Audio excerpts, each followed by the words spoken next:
It was June of 1776. The air in Philadelphia was thick, not just with the sweltering summer heat, but with a palpable tension.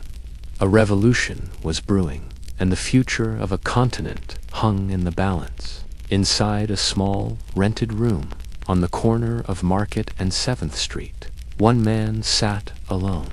The only light came from a single, flickering candle on his table. That man was Thomas Jefferson, and what he was about to write would change the course of human history. The Second Continental Congress had given him a monumental task to draft a Declaration of Independence. This wasn't a role he had sought out. Jefferson wasn't a soldier known for his battlefield heroics. He wasn't a fiery orator, captivating crowds with loud and forceful speeches. No, Jefferson was a quiet man, a thinker, a listener, a scholar who firmly believed that words, when chosen carefully, held the power to build nations. For 17 days, he essentially became a hermit in that little room. The world outside carried on the clatter of horse-drawn carts on cobblestone, the distant shouts of merchants, the murmur of arguments about the coming war. But inside, Jefferson created his own sanctuary. He surrounded himself with papers, books, and the revolutionary ideas of the Enlightenment. In that profound quiet, there was only silence and thought. And in that silence, he dipped his quill in ink and began to write.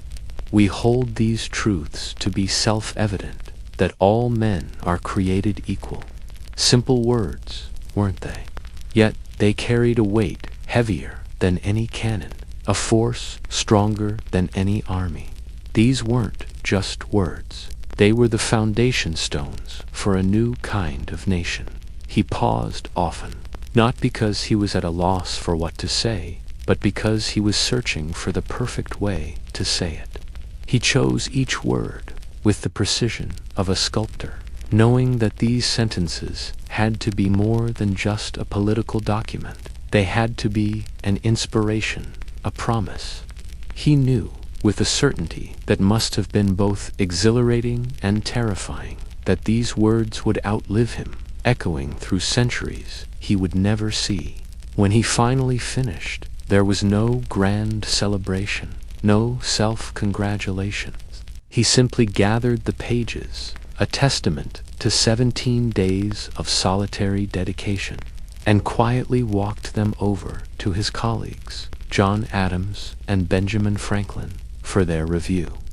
There were a few edits, a few minor changes here and there, but the core, the spirit of the document, remained untouched, unblemished. A few weeks later, on July 4th, the Declaration was formally adopted. When it was read aloud to the public for the first time, the city of Philadelphia erupted. People cheered, bells rang across the city, and the world began to tilt on its axis. But Jefferson, the man whose mind had forged this new reality, remained characteristically quiet. He understood something profound that day. True, lasting power often doesn't come from the loudest voice in the room. It emerges from the silence, not the silence of fear or inaction, but the silence of deep thought, of careful creation, of bringing something new and beautiful into the world.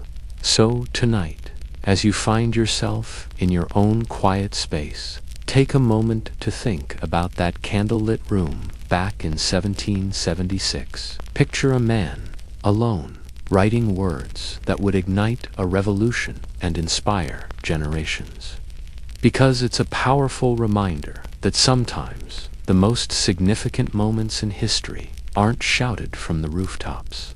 They are written thoughtfully and purposefully in silence. Thank you so much for watching.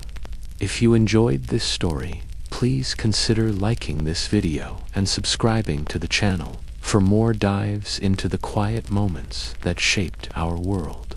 We'll see you in the next one.